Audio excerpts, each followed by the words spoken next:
مرحبا أهلا النوادي. Ada buku-buku yang justru kita membacanya merubah mindset kita menjadi ekstrim, menjadi orang yang ekstremis, atau bisa menjadi orang yang kurang ajar kepada Nabi. Membaca buku tentang Nabi Muhammad justru mengantarkan kita menjadi kurang ajar kepada Nabi Muhammad. Itu ada banyak buku-bukunya. Di antaranya yang harus saya sebut karena ini buku-buku seperti ini sudah ramai di pasaran. Apalagi di zaman kita sekarang media sosial begitu mudah kita mendownload buku-buku.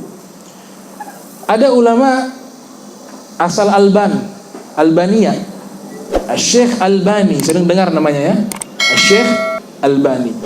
Nah ini bukan fitnah, ini karya ulama lain bernama Syekh Adil Musa, Syekh Adil Kazim Abdullah namanya. Beliau membuat satu buku yang mengumpulkan fatwa-fatwanya Syekh Albani, berjudul Al-Mudhik Al-Mubki min Fatawa Albani.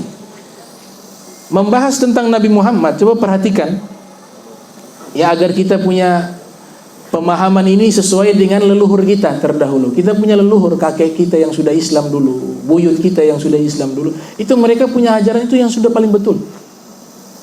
Ajaran mereka itu paling bersih. Nah ini Syekh Albani menyatakan Nabi Muhammad, salah satu pernyataan beliau, Nabi Muhammad itu bukan makhluk yang paling mulia di sisi Allah. Itu yang pertama. Kalau Nabi Muhammad bukan makhluk yang paling mulia di sisi Allah, terus siapa? Apakah beliau? Yang kedua, orang tua Nabi dalam neraka, ayah ibunya Nabi dalam neraka, kakeknya Nabi dalam neraka, pamannya Nabi dalam neraka. Min ahlin nar, mengatakan begitu, termasuk penghuni neraka. Yang ketiga mengatakan Nabi itu ada kalanya lupa menyampaikan ayat Al-Quran, punya sifat lupa. Nah ini pemahaman hadis secara tekstual yang pernah terjadi. Nabi lupa waktu sholat. Dalam redaksi kalimat itu bukan lupa tapi dilupakan. Bukan nasitu tapi unsitu. Beda, kalau nasitu benar-benar lupa dari dirinya. Tapi kalau unsitu ada yang membuat beliau lupa.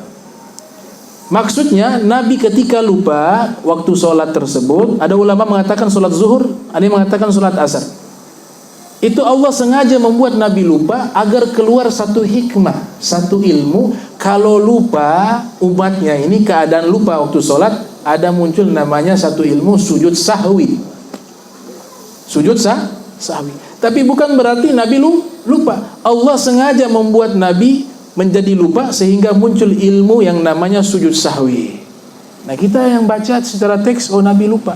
Kalau ini yang kita yakini bisa berbahaya. Kenapa? Pasti ada ayat Al-Quran yang belum disampaikan.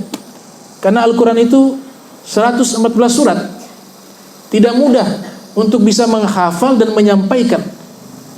Kalau Nabi punya sifat lupa, maka pasti ada satu ayat atau dua ayat atau tiga ayat yang belum sempat Nabi sampaikan. Jadi hafiz-hafiz Al-Quran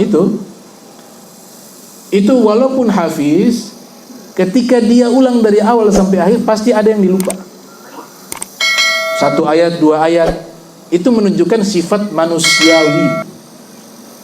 Menghafal Al-Quran itu mudah, tapi menjaga hafalan itu lebih sulit. Kami punya pesantren menghafal Al-Quran 3 tahun, tapi menjaga hafalan 5 tahun. Hafal Al-Qurannya 3 tahun, menjaga hafalan Al-Qurannya 5 tahun. Nah untuk hafiz, mereka sudah menjaga itu 5 tahun, ada satu ayat yang mereka lupa.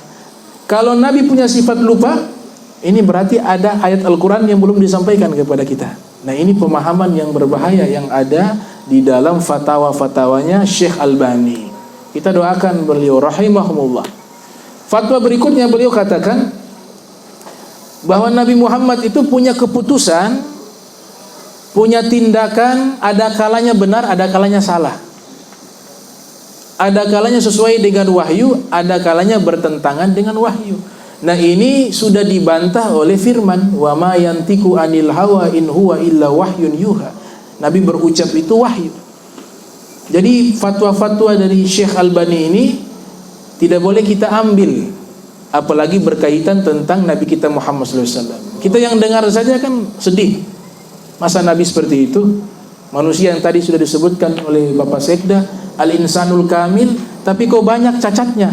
Nah, ini sebagai bentuk perhatian, jangan mudah membeli buku-buku agama yang belum tahu asal usulnya. Kita harus cari tahu nih, buku ini benar tidak, ya, baik tidak untuk dibaca. Nah, salah satunya adalah fatwa-fatwa Syekh Albani yang menjatuhkan kedudukan mulia Nabi kita tercinta Sayyidina Muhammad sallallahu alaihi wasallam.